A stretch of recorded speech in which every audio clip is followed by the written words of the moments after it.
Welcome to the October session of the SCR Connections monthly webinar series. Thank you again, everyone, for joining us. It is my pleasure to introduce our two guest speakers today. First, we have Andrew C.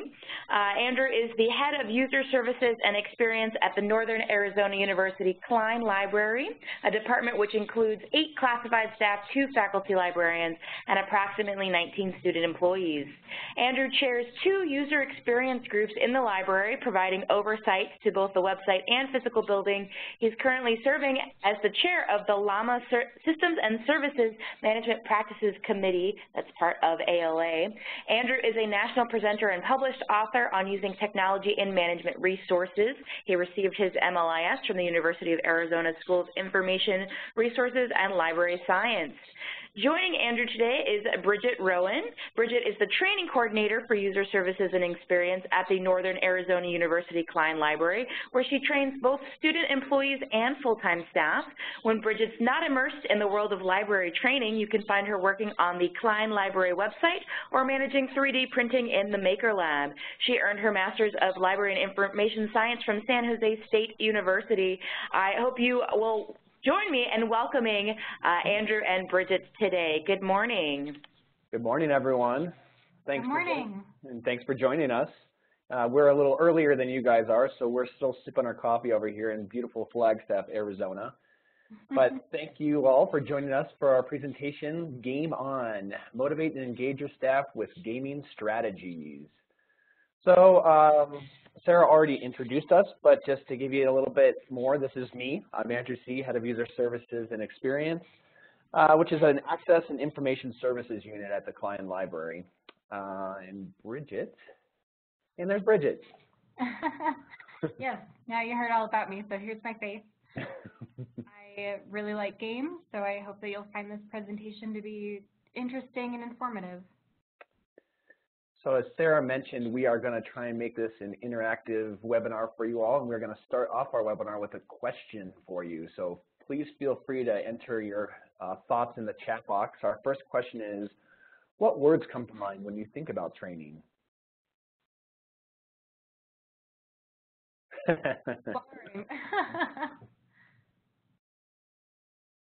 Oh, fun. I like that. Engaging. Hopefully it's engaging. Yeah. You guys have a lot of fun training going on. That's great. Okay. Well, I'm going to start off the program today with kind of a view from 7,000 feet, which is the altitude of Flagstaff. And I'm going to talk about why you need a focused training and development program at your institution or library. So just a little bit of background. The Cline Library is the sole campus library for Northern Arizona University, which has an enrollment of about 30,000 students. Last year, we had roughly 500,000 visits to our library, and our average daily use is about 2,300 visits. So we're a busy library. We've kind of gotten a corner on the market where there's no other libraries on campus, so we're the place to be at NAU. But really creating a first-class end-user experience is the core value of the department, User Services and Experience. And we really feel that it promotes student success ultimately. User Services and Experience oversees our Ask Us services and information desk, the Cline Library Maker Lab, our suite of production studios, and the library's 400-seat auditorium, which hosts classes throughout the week and events in the evenings and weekends. As an Access and Information Services unit, USX provides most of the library's customer engagements. So we are the frontline staffing unit that is interacting with our patrons, checking things out to them, talking with them, getting valuable UX feedback. As you saw, the department at full staff is 8 full-time staff, and we're going to be increasing that hopefully this spring. We're currently hiring positions so we can go 24/5, 2 librarians, and roughly 19 student employees.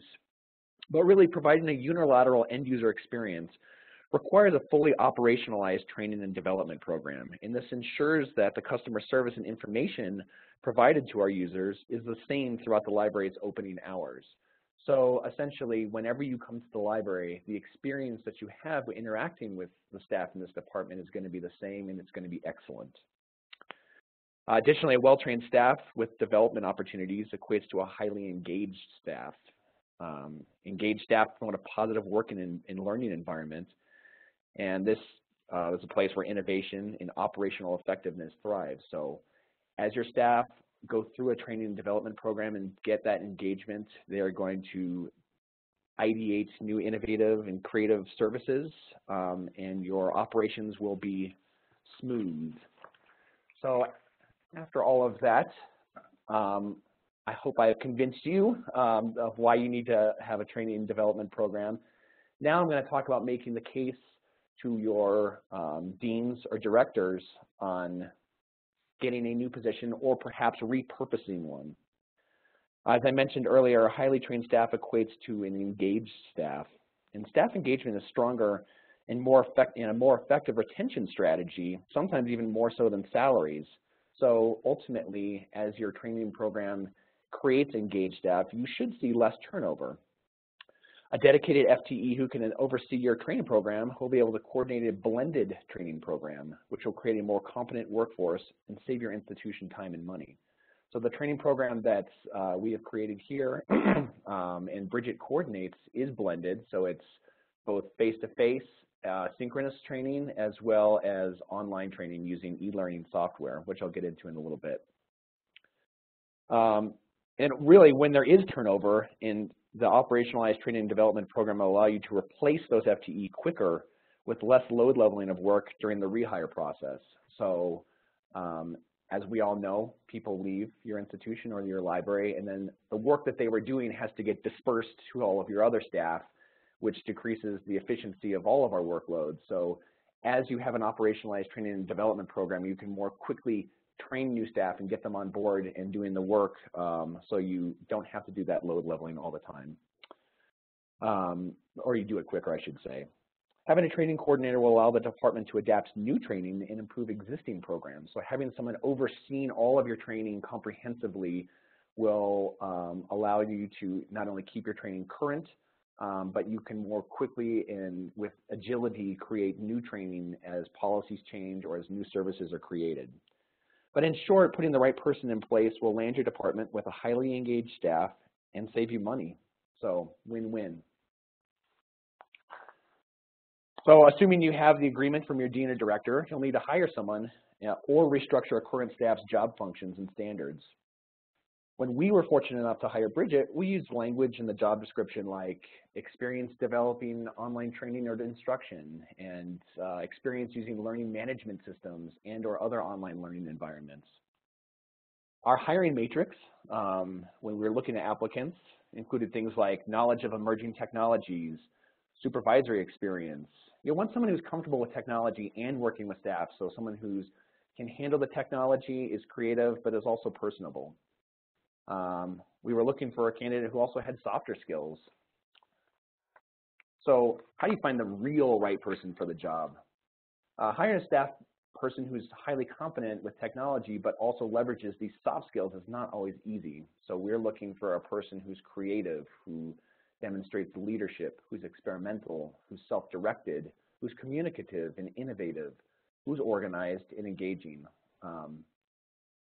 Remember, this is not always going to be easy to find a person like this, but it's important to know that this person is going to be kind of like one of the first working relationships that your new staff is going to encounter. So you want to make that a memorable experience.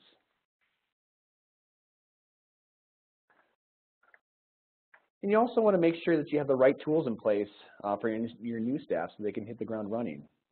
If you work in higher ed like we do, you can leverage institutional tools such as campus learning and management systems. We have Blackboard Learn here at Northern Arizona University. When I was at the University of Arizona, we had Desire to Learn, or D2L.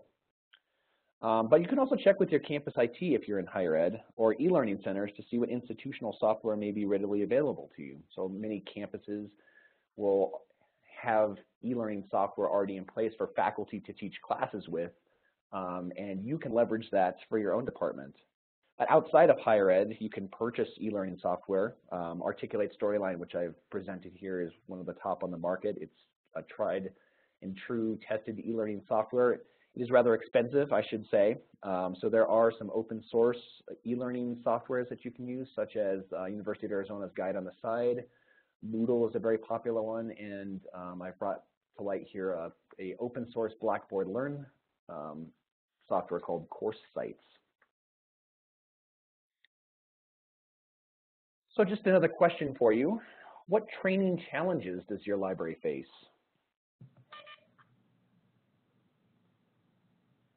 So I know some people call training boring. I wonder if that's a challenge, or what else do you have to experience during training that's not? High turnover, yeah. Cost and time. Oh yeah, so those the institutions with multiple campuses is even a larger challenge. Lack of time. Oh, those multiple shifts. That might be some way to leverage online training if you're not able to meet with everybody in person. Okay.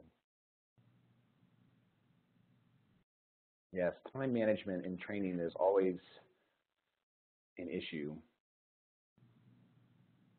Yeah. I'm sorry if you already said this, Andrew, but when we moved to a blended training format, we cut down on face-to-face time by about half. So it did seem to kind of help us in terms of efficiency. Right. That is a benefit of having an operationalized training and development program, is that time management is zipped up tremendously. Okay, so since we have road tested the training and development program, I thought I'd just kind of bring to light some challenges that you should prepare for as you consider adopting a training and development program. So remember, your training coordinator is going to oversee the onboarding of new staff from start to finish. But that doesn't necessarily mean that they need to be content experts in every aspect of your library. You should consider drawing clear lines of authority between content creation and content ownership, and that'll be important. So in other words, the person who sets the policy doesn't need to be the person who trains on the policy. Some staff may feel a loss of authority once you have a training coordinator in place, although some may be relieved as well. But you should be prepared to be empathetic to this. What type of authority your training coordinator will have over other staff? Going back to that training coordinator being the first engagement for new staff, consider historic staff who were around before this training program came to be and the new training coordinator came on board. How are they going to interact with the program? So here, when we brought Bridget on board, there were staff that had been here multiple years before the training and development program was even created. So sometimes there's a bit of a barrier there. Now, new staff and new students coming into the department, that's their reality, is coming into this training and development program. But historic staff, we've noticed that there was a bit of friction getting them to be fully engaged in that training and development program. So it's just something to consider. But then really, successes that you should expect when you deploy this, you talked a lot about time management. You should expect your training and development time management to go down substantially, especially if you use a blended training and development program, which I am suggesting. You'll be surprised at how efficient training new staff can be. As I mentioned earlier, once you bring in new people, you can train them more efficiently, so you can train them quicker, and they will be more engaged and highly competent. It'll be easier to institute new processes, right? So talking about that cross-training that somebody mentioned, or you want to develop a new service, or something changes that you need to quickly change something with, having an established and operationalized training and development program will allow you to do that with more agility. Your well-trained staff will be high performers, and ultimately, your end users are going to be happier. So if I haven't sold you, I want to just make another plug again that I would strongly consider adopting a training and development program at your institutions, and hopefully you are fortunate enough, as we were, to hire someone as highly competent as Bridget. I've thrown her enough accolades, and now I'll let her talk about real important stuff for the webinar. Thank you.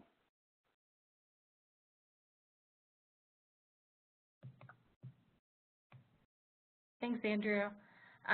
So moving on to more of the fun stuff, what I want to know is who here plays games? And if you have a favorite game or a game that you've been playing, go ahead and tell me what you're playing. Trivia. Oh, yeah. Candy Crush. Candy Crush.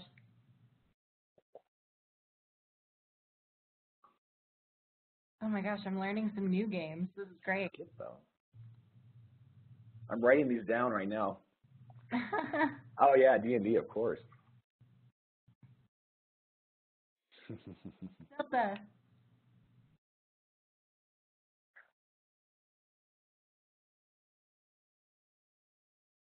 Well, personally, I've been playing a lot of Battle Block Theater. Yeah, I think crosswords count. Hey, Rock Band. Oh, a timeless classic. I feel like I'm among my people, so I'm glad that so many of you play games. So believe it or not, there are 2.2 billion gamers worldwide. That's an outrageously enormous number. And one thing I want to point out is that many of them grew up playing games, so it's just kind of a natural extension of everyday life. So what I'm going to try to do here is convince you that gamification can make games a natural extension of work life and training too.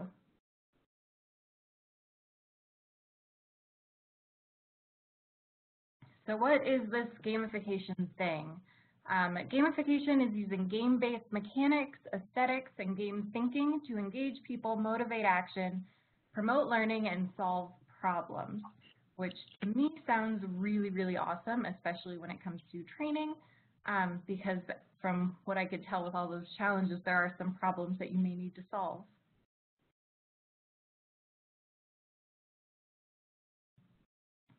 So, why gamify with training? The biggest thing for me is that they provide motivation to succeed and reduce the sting of failure. So in games, you get a lot of do-overs, you get extra lives, you can try again and really try to succeed without being, I failed and now I'm done forever. It also increases engagement and empowerment when you create your own character and you're really invested in how your training and your game will go. You can change behavior, and I'll get to that a little bit more later.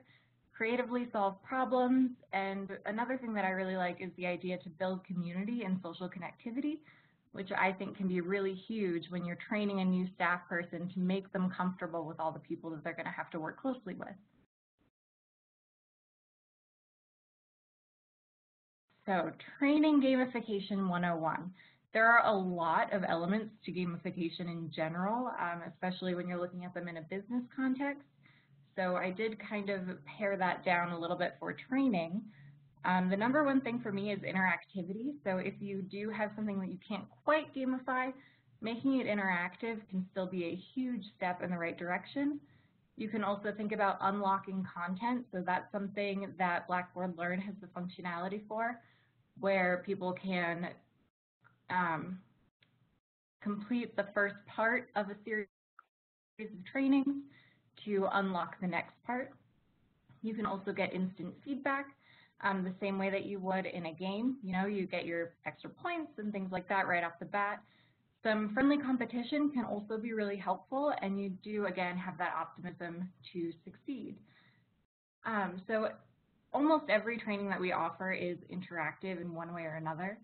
And I also think when it comes to that feedback, it's really easy to give in the moment when you're talking to somebody new, but online it can be a little bit more tough. But that can even come in the form of quizzes that don't require a human to grade them, or a tutorial that gives them feedback as they go.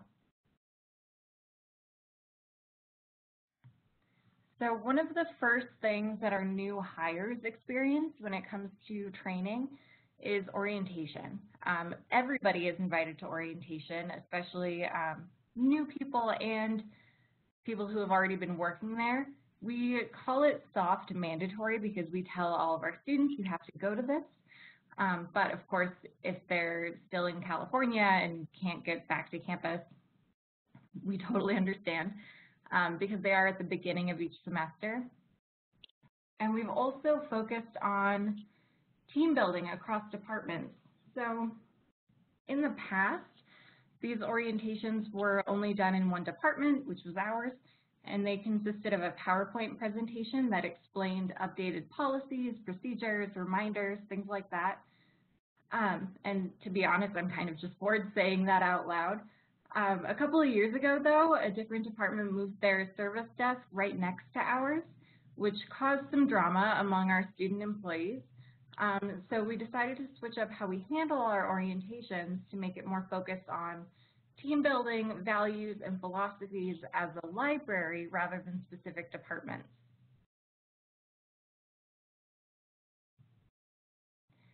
So I'm just highlighting a couple of games here. I know that you will all be getting our handout of different orientation games that we've played, but a couple of our successful ones. So Don't Drop the Ball. I have now a box of wiffle balls behind my desk because what we did is everybody got in a circle and just kind of tossed a wiffle ball around, and then I would toss another ball in and another ball in and another ball in until they all started dropping them, because we were having this issue where nobody was really taking ownership of certain interactions.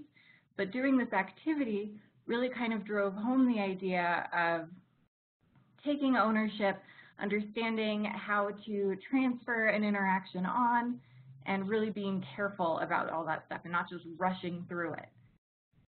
One of our sort of get to know you activities was Move Your Feet.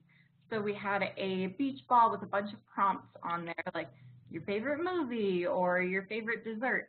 And so what would happen is that one person would get in the middle of the circle, find something on that ball and say, move your feet if your favorite dessert is tiramisu. And then everybody who that applies to has to move to a different spot. So you get to know a little bit about your coworkers. When we did the first initial orientation and we were really focusing on team building, we played a game basically called Build With Your Team, where I went and raided our supply closet for a bunch of random stuff, and I built this structure that was kind of hard to rebuild, but you could still get the gist of it. And so what these teams would do is they would have one person go and look at that structure and then go back to their team and explain how to build that. And so that kind of helped us talk about things like communication, even if you don't know somebody very well. And we had a really awesome discussion afterwards about what would have helped you to do this more effectively and things like that. The last game that I really want to highlight, it's not exactly red light, green light, but I'm not really sure what to call it. So if you have any ideas, let me know. What we did is had a couple of our student employees talking a little bit loudly at our front desk, and everybody else went to the back of the library. And basically, it was green light until you could hear and understand what the people at the desk were saying. That's because in our library, there's a lot of open space, and sound can carry really, really far. And what I'm finding more and more is that in libraries that are kind of moving things around and maybe don't have book stacks as close to the desk as they used to, sound can really carry. So we were trying to talk to our students about how far it carries. And a lot of them were really surprised that at the point where they stopped because they could hear and understand them, they were really far away. So again, all of these instructions will be in that handout. So this is a picture from our most recent orientation. We did some speed networking in this event, which was a lot of fun. Everybody just had a few minutes. You meet somebody, you ask them some questions, then we rang a bell and they had to go off and talk to somebody else. So it was kind of structured like speed dating, but networking based instead. We also had some full-time staff participate in this orientation, which was amazing, and it included our dean, which was also really helpful, especially to our frontline student employees, because they don't always know who our dean is or who works in the dean's office. So getting to actually sit down and talk to her and learn a little bit about her and share a little bit about themselves, I think was really valuable. We got some of the best feedback about this game. And Andrew did mention the idea of being experimental early on. So I will say I send out feedback surveys constantly. I like the idea of piloting things, and I'm not embarrassed to say, oh, okay, this didn't work, so let's not do that again. So it's scavenger hunts. These can be another really fun way to gamify some of your training, especially if you have a lot of spaces that can be tough to navigate. So we have a main desk scavenger hunt as well as a list of staff that student employees have to meet. So you can make your scavenger hunt a person-based one. So for that one, these students aren't told where anything or anyone is, so they have to rely on each other and the tools that they have, like the library website, to find everything that's on the list. With the staff list, it's also important to notify the people that will be on that list, just so they can expect that employees will come to meet them and get their signature. And we have also had to remind some people that, hey, these are brand new student employees, so please be kind and patient. I understand that everybody's super busy, but taking 2 minutes to talk to a new student shouldn't be too painful. You can also do a more traditional scavenger hunt, including clues leading to the next item. Maybe there's a prize at the very end. Although if your hunt is in a public place like that, make sure to either let staff know who aren't participating to not remove those clues, or you can set things up right before the hunt itself. So one of our orientations, we did a scavenger hunt to teach the students about closing, because we were realizing that some things were getting missed, where people were maybe not checking all the nooks and crannies that they were supposed to. So I had a couple of students who I knew are amazing, so they went out and hid a bunch of rubber duckies around the library, and our students had to basically do a closing sweep where at the end of the night, normally they're telling people, hey, the library's closed, but in this instance, they had to go and find all the rubber duckies. And I think that we've had some more closing success since then.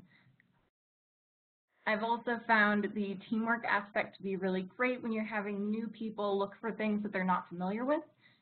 They can rely on their coworkers to say, hey, where is this thing? I don't discourage that at all. I think that's great.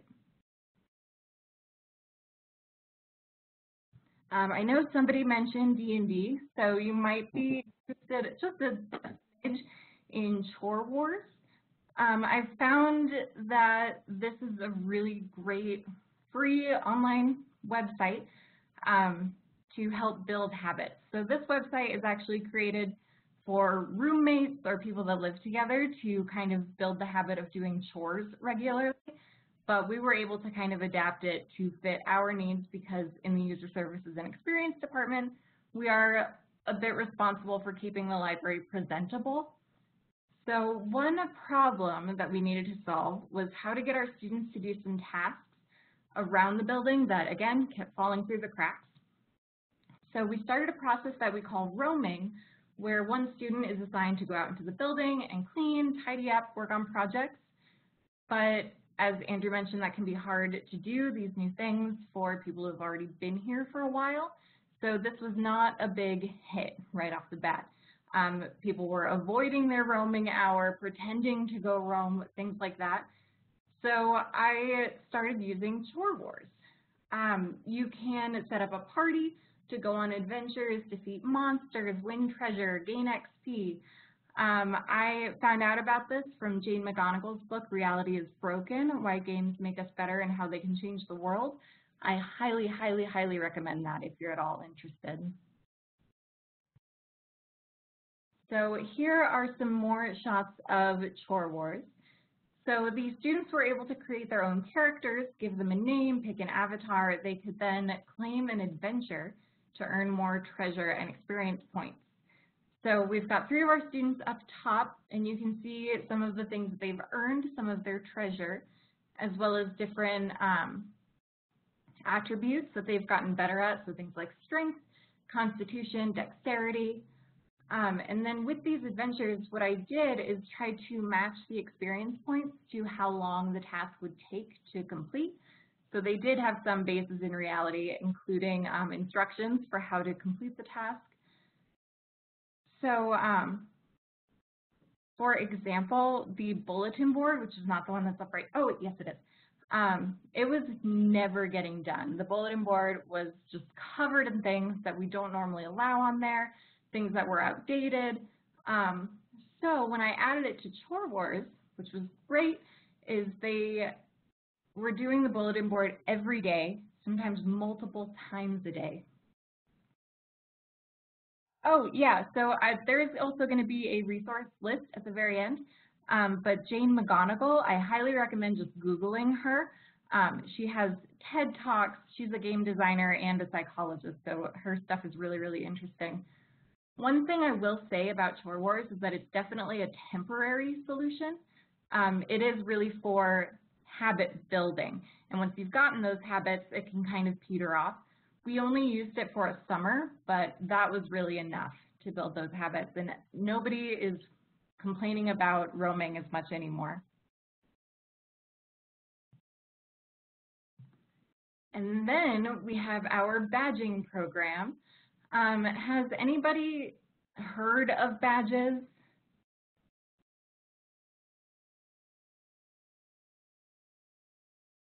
Oh, great.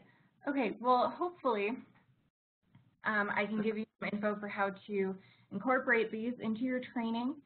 So these are also an example of unlocking content. So our students and staff, they have to complete quizzes in Blackboard Learn. For the students, they have to complete their final training quiz in order to unlock these badges. And so what the students do is they get a lanyard at the beginning of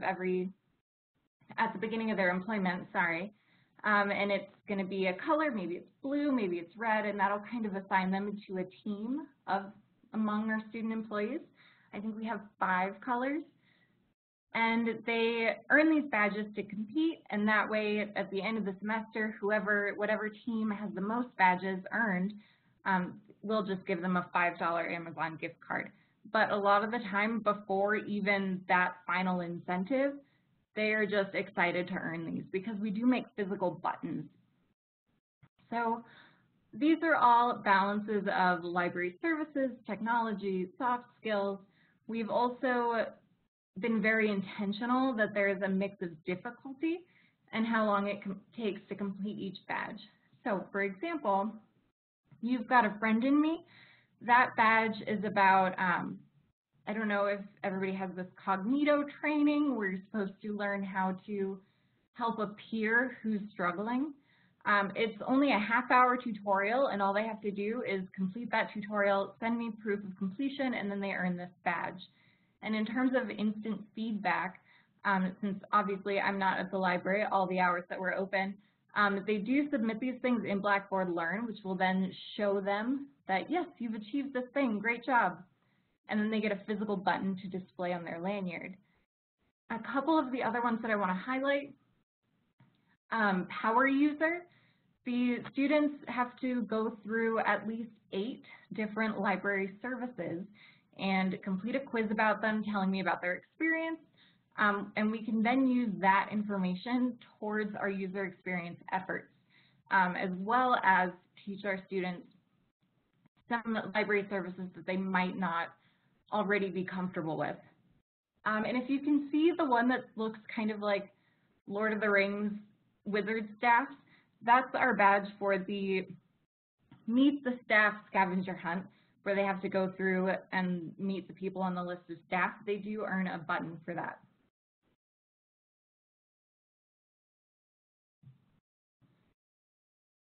So what are some things to keep in mind if you want to have a badging program? So I already talked a little bit about the immediate feedback, but one thing that I really want to highlight is meaningful choices.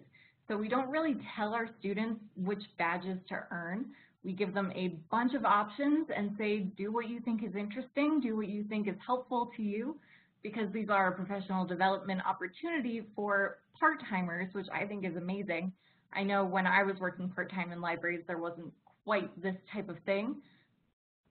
We do have the option to level up to the position of User Experience Assistant Senior. So our student employees are called User Experience Assistants, but they can get a small raise, a new title, by earning a handful of specific badges. We also encourage some friendly competition, but along with that, we have 0 punishments. If you don't want to earn any badges, that's fine. We're not going to force you to, because once you start making things, say, hard mandatory as opposed to soft mandatory, it loses the fun, and I think it's really important to remember that games are supposed to be fun. It's also not all about the reward, like getting the buttons or the gift card.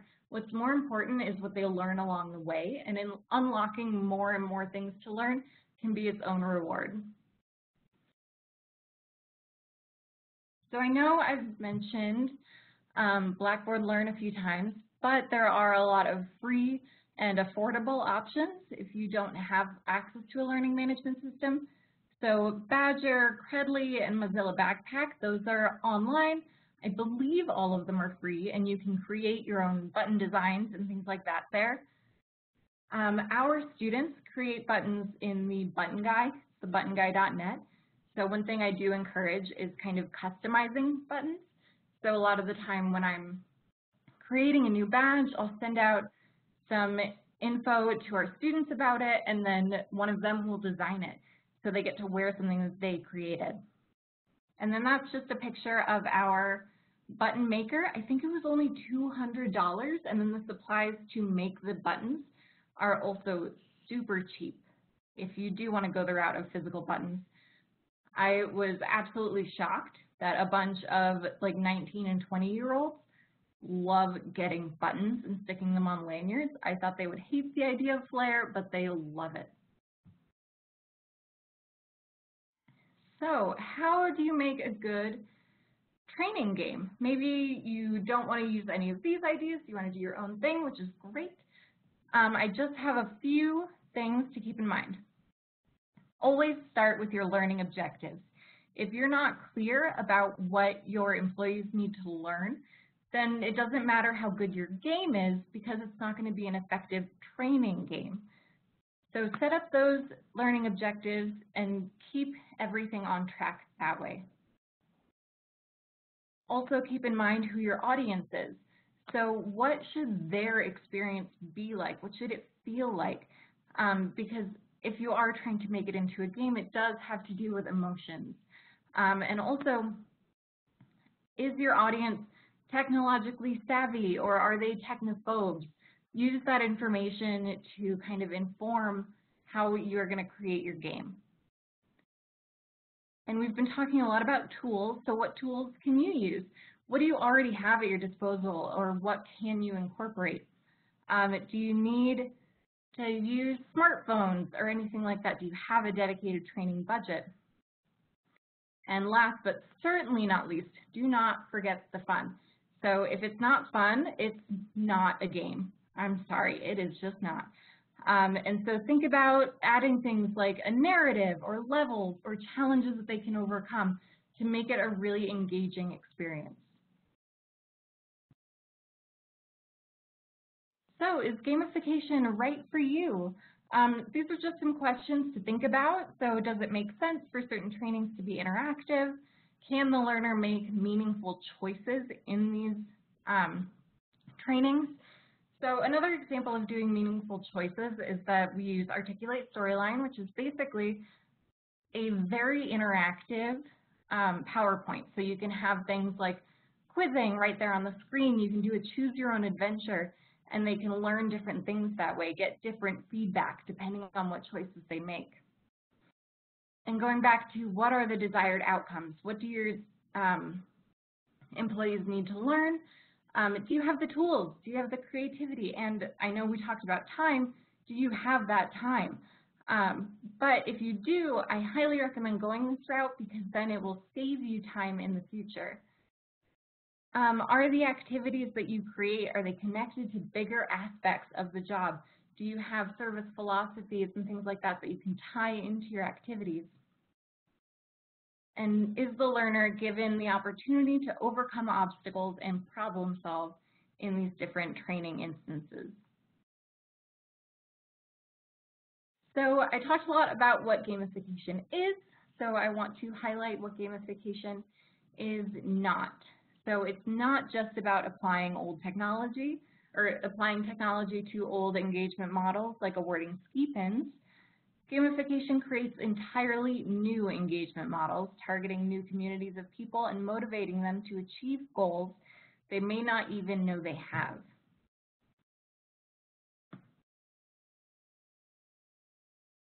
It's also not just about leaderboards and badges. I actually caution against using leaderboards because they can lead to staff feeling demoralized and less engaged than they were in the first place. It's also not just all about incentives. You have to give your staff the opportunity to build up skills along the way without necessarily focusing so much on the incentives. I've also heard people complain that gamification feels like this awful manipulation, which I don't really think it is. I think you're trying to have fun with your staff, and I think that's great.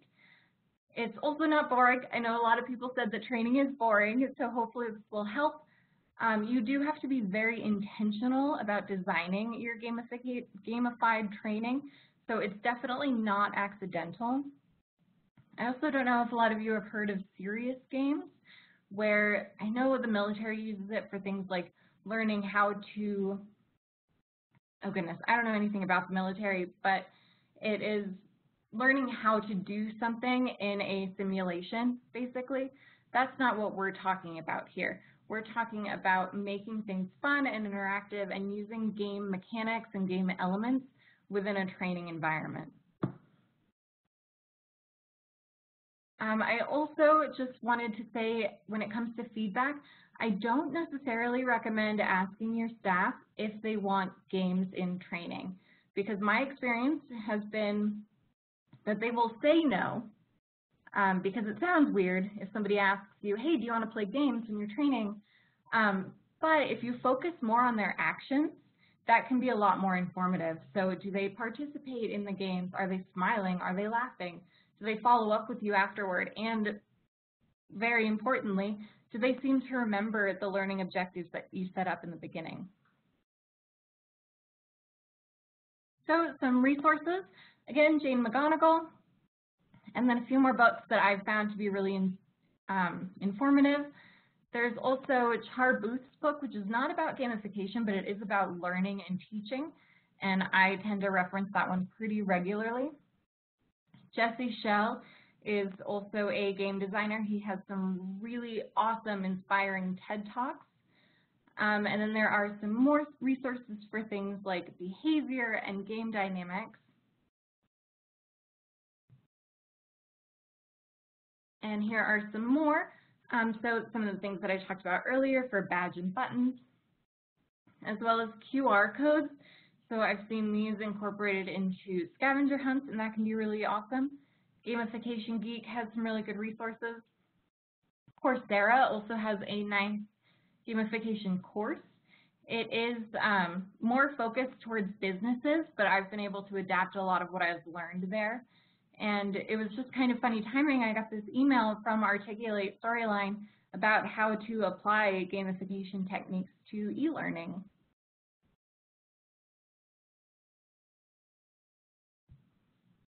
And that's about all I've got. So are there any questions now that I've talked my head off about games? I have not used an escape room.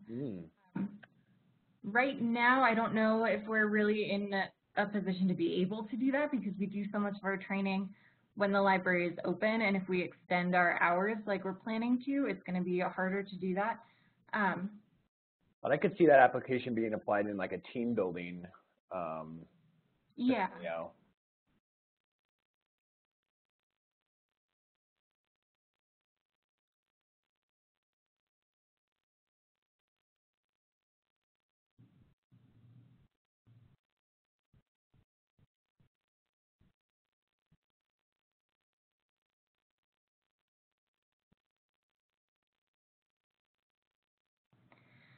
So one mistake that I found is getting too attached to certain games. So again, going back to being experimental and adapting, I know when we first implemented Chore Wars, I was like, this is awesome, this is going to solve all of our problems. And then when it started to fizzle out, I really had to check myself and say, okay, it's time to let go of this. But also, really, don't forget that it's supposed to be fun. Yeah, there are definitely things that I think should not be gamified. So one thing that we haven't gamified, I think, at all is our building use and emergencies training. Mm-hmm. Still use some interactive elements online where they have to submit an incident report for this fake incident that happens, but there's also an in-person meeting element because it is such a serious topic that I think gamifying it might take away from some of that good content. And then Bridget, it looks like there's a question there about staff learning how to troubleshoot technology issues. I know you most recently created more like of a tutorial on using a piece of software that we implemented for our desk staff. Right, so this might be a good example of when to focus more on the interactivity side of things than a proper game. So we did recently implement a new software for some of our staff. Some of our staff have been using it. So I created a guide on the side tutorial that will walk them through the steps, but they actually have to complete certain steps in the process and then complete a quiz at the end to kind of show that, yes, I went through all these steps, I understand these steps, and we've seen some pretty good success with that.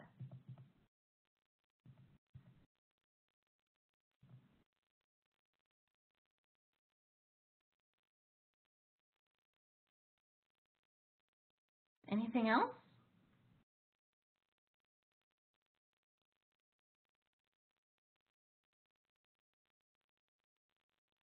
Okay. Thanks, Kathy. Yeah, thank you for sharing that.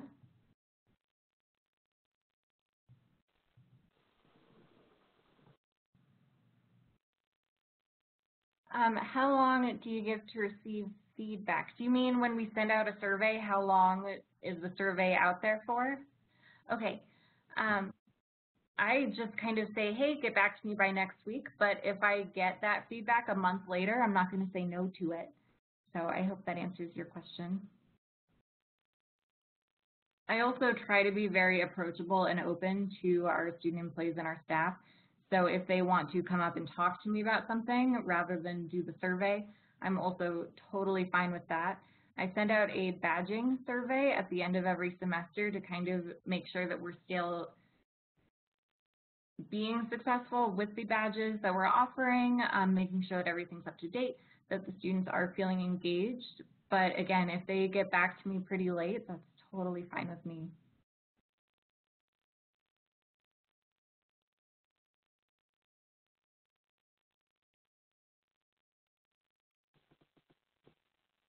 Okay. All right, it looks like we've answered all of the questions that people have for right now. If you guys do have any additional questions, both Andrew and Bridget had their contact information included in their PowerPoint, so I'm sure they'd be happy to answer any questions that you have. Thank you again, Andrew and Bridget, for just a fabulous presentation today. I do ask everyone to stick around for a few more minutes after I've ended the recording for a few final housekeeping items, but thank you again to both of you for joining us today. Thanks for having us. Yeah, thank you so much. All right, I'm going to go ahead and stop the recording now, and we'll do a couple of our final housekeeping items.